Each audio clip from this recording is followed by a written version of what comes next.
오늘 함께 나눌 말씀은 마태복음 10장 16절에서 23절의 말씀입니다.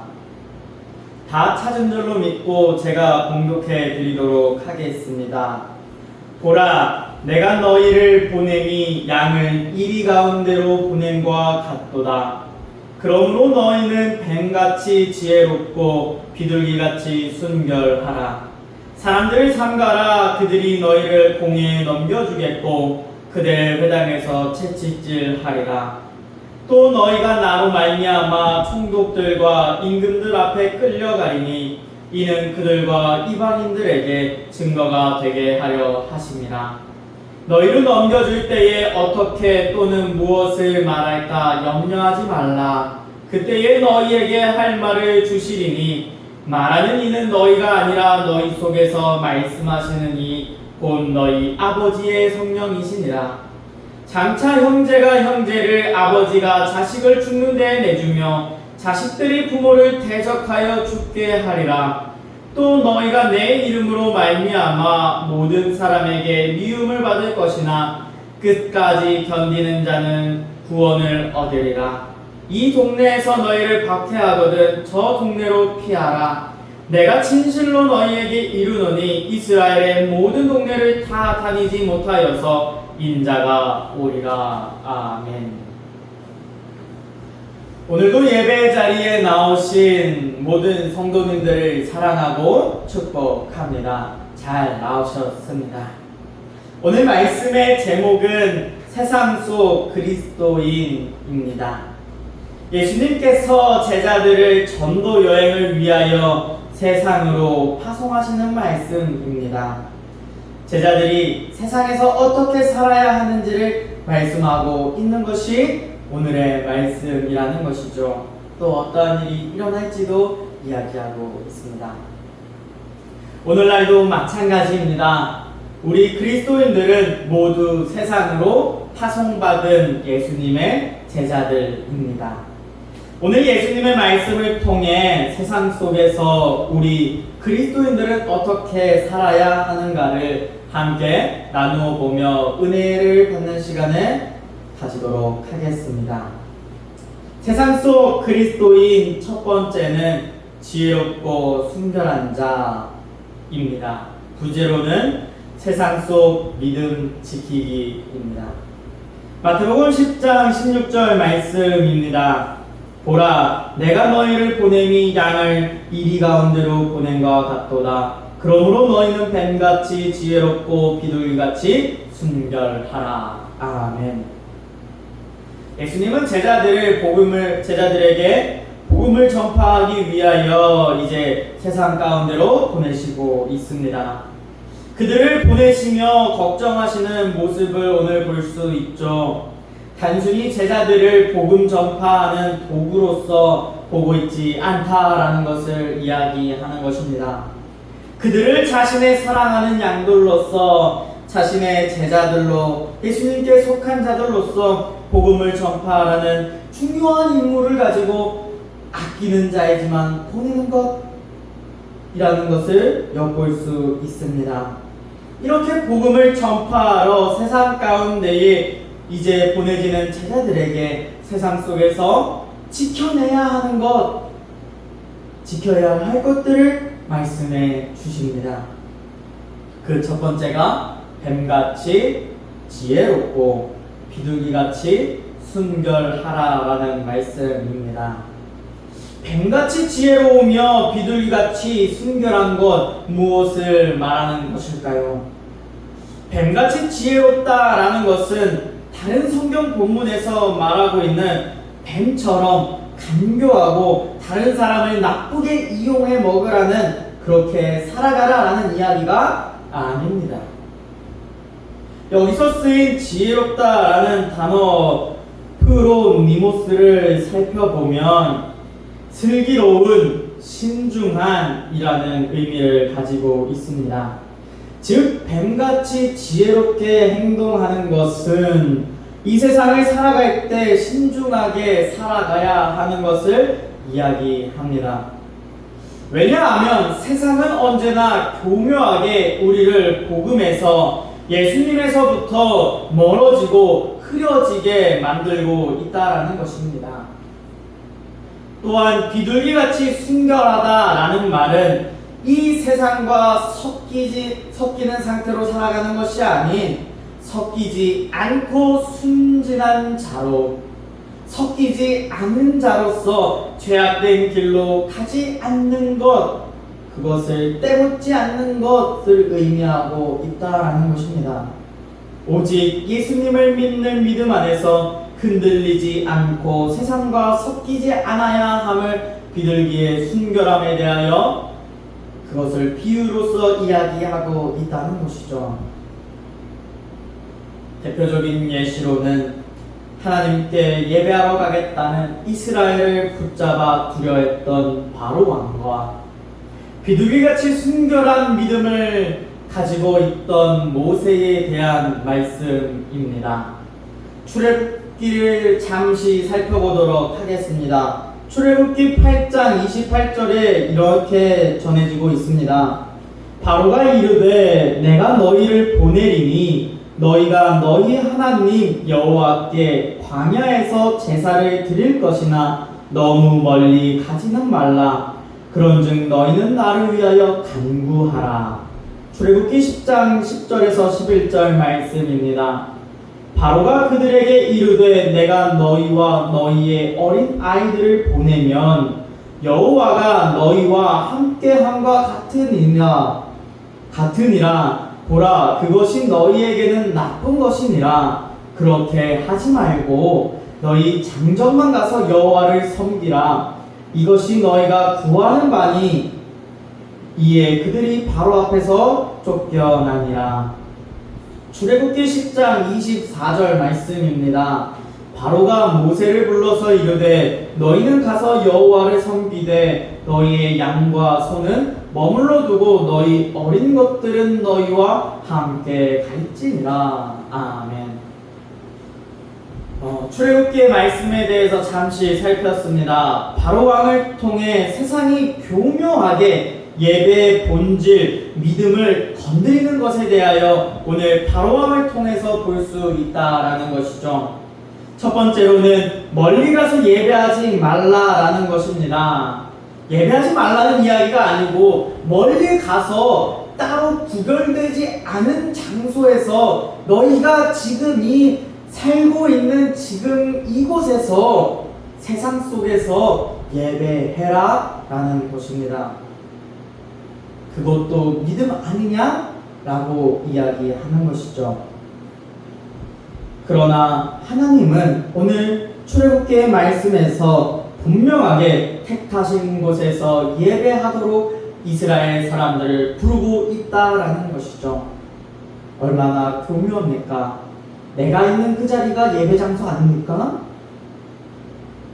너가 예배하는 그 장소가 예배 자리야. 아무 데서나 예배해. 집에서 예배해도 되고 유튜브로 그냥 보면서 예배도 예배고 다 예배라는 것입니다. 멀리 가지 말라. 구별된 장소 가지 말라. 지금으로 말하자면 교회 나가지 마. 너가 예배하는 장소가 예배당이야. 너무나도 듣기 좋은 말 아닙니까?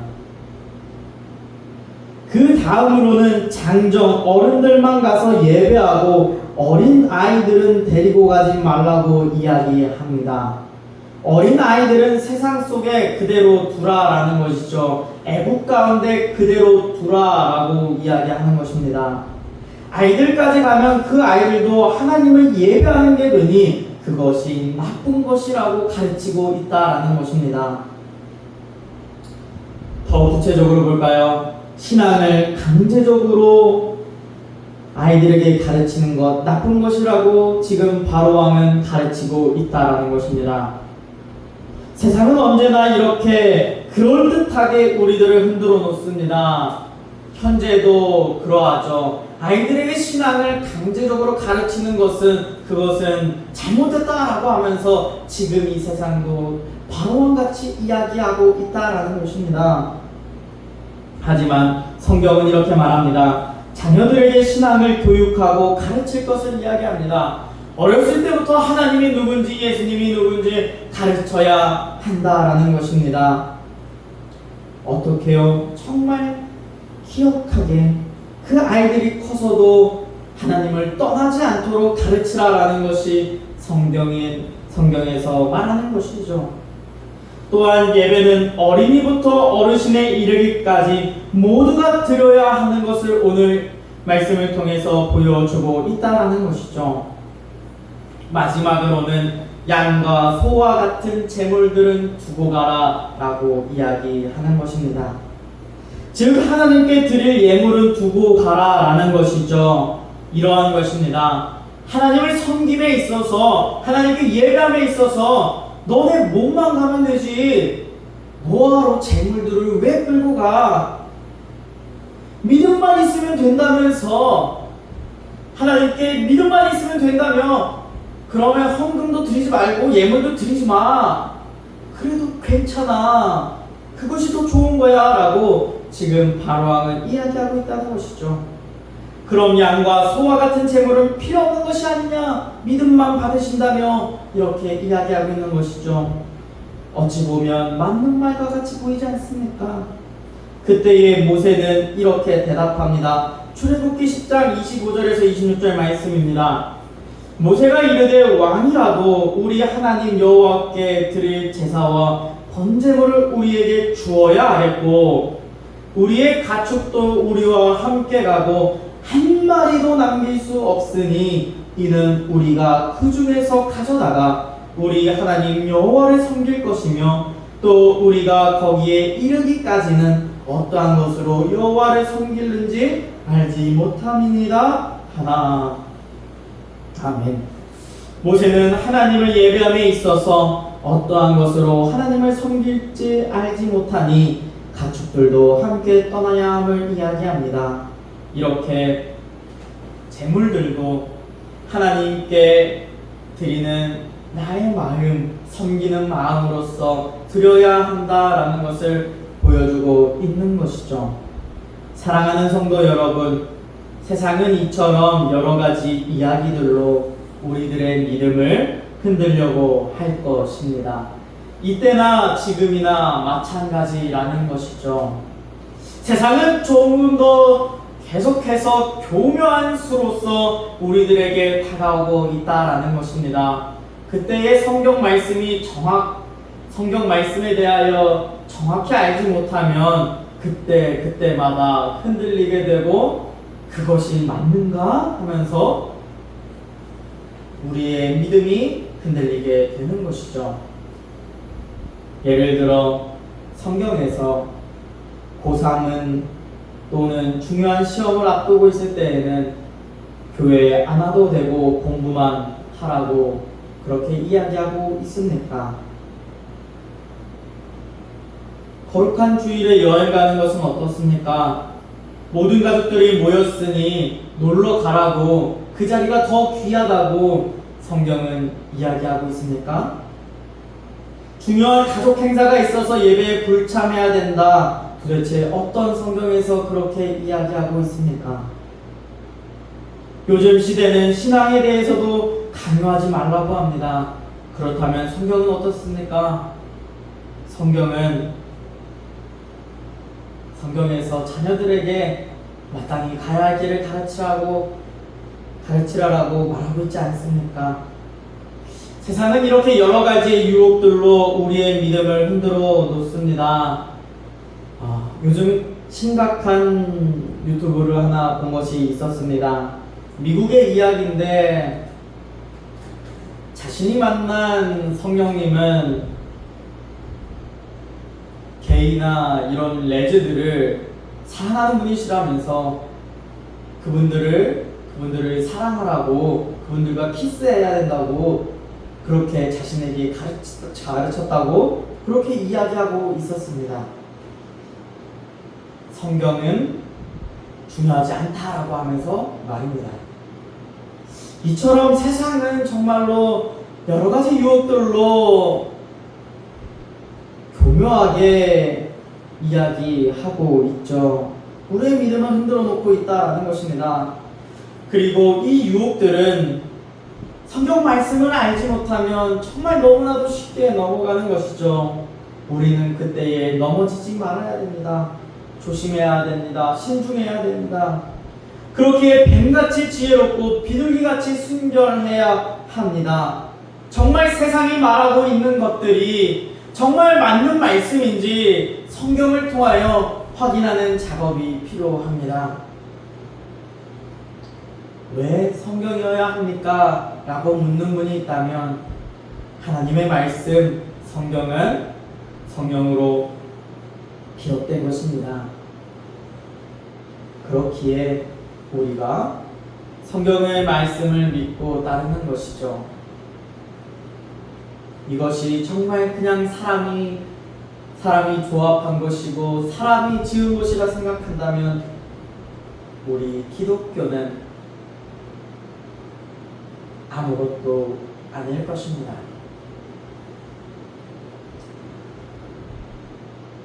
우리들은 정말 오직 예수님을 믿는 믿음 안에서 나아가야 합니다. 정말 세상과 섞이지 아니하고 순결함을 가지고서 말입니다. 이처럼 세상 속 그리스도인은 오직 예수님 믿는 믿음으로만 우리는 살아가야 합니다. 세상 속 그리스도인 두 번째는 예수님을 증거하는 자입니다. 부제로는 강한 믿음으로 자라나기입니다. 마태복음 10장 18절에서 21절 말씀입니다.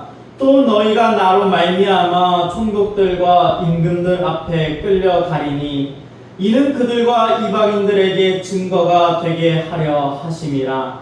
너희를 넘겨줄 때에 어떻게 또는 무엇을 말할까 염려하지 말라. 그때에 너희에게 할 말을 주시리니 말하는 이는 너희가 아니라 너희 속에서 말씀하시는 이 곧 너희 아버지의 성령이시니라. 장차 형제가 형제를 아버지가 자식을 죽는 데에 내주며 자식들이 부모를 대적하여 죽게 하리라. 아멘.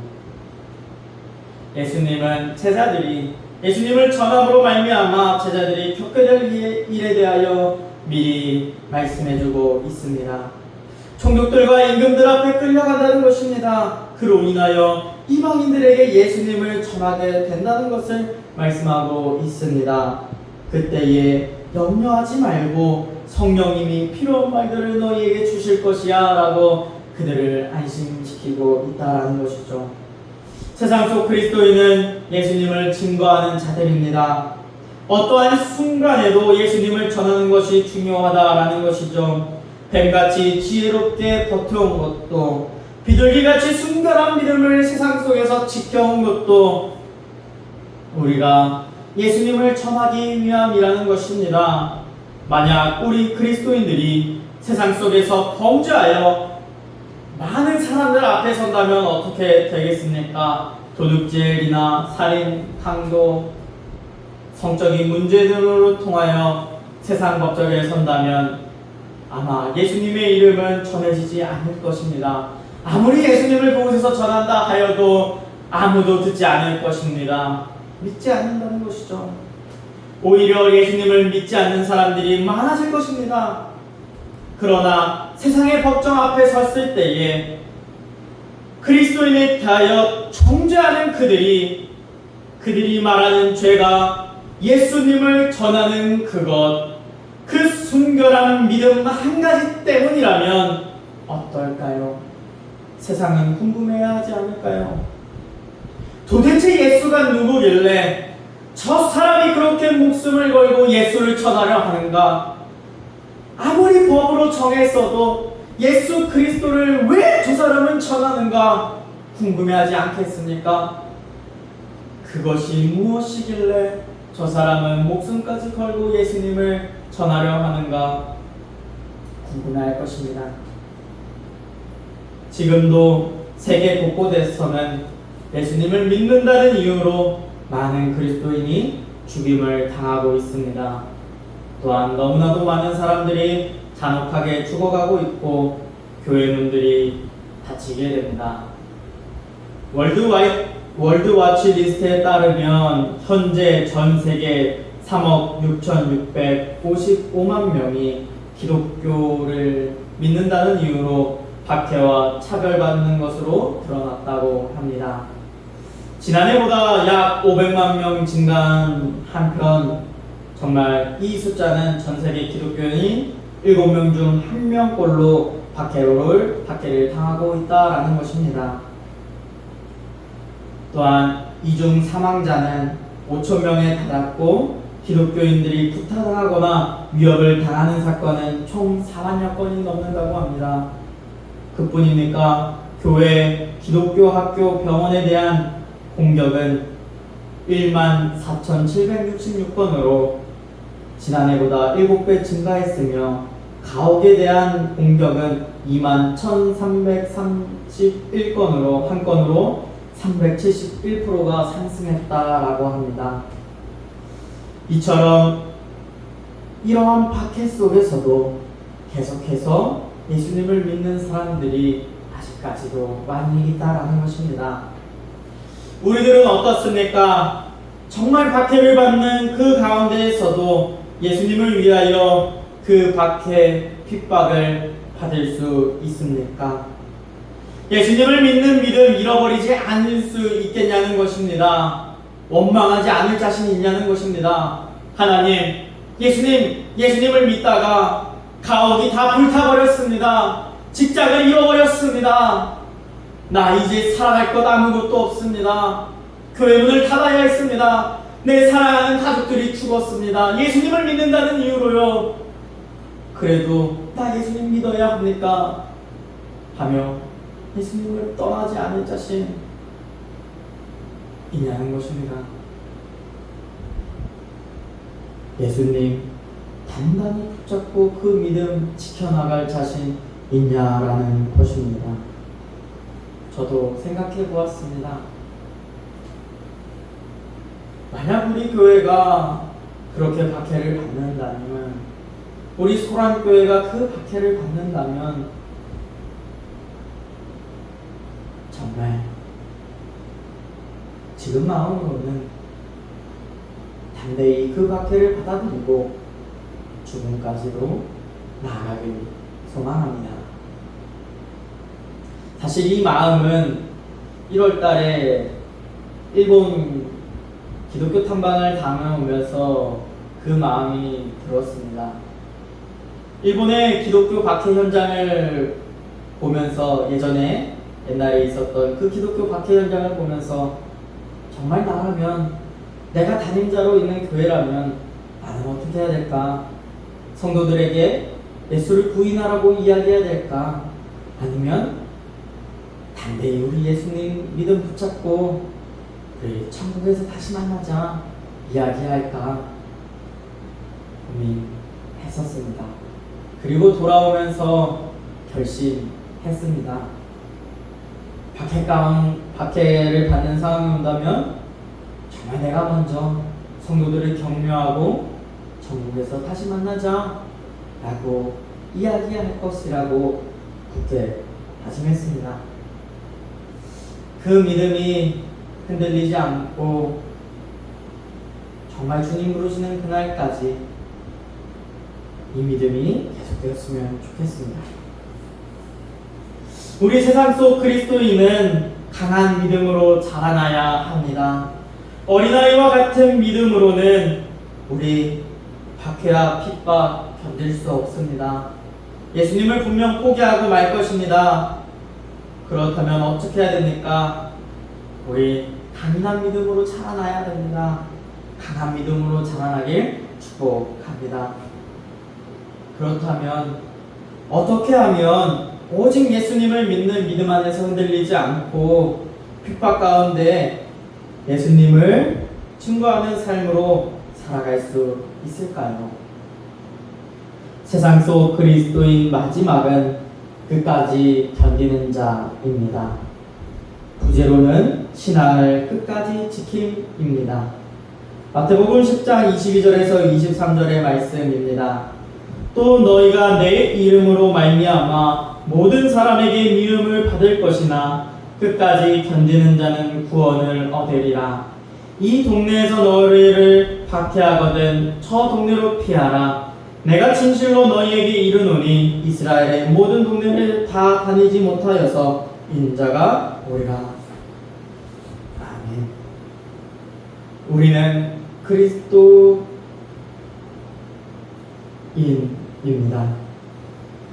우리 그리스도인들은 예수님을 믿는 믿음으로 구원받았습니다.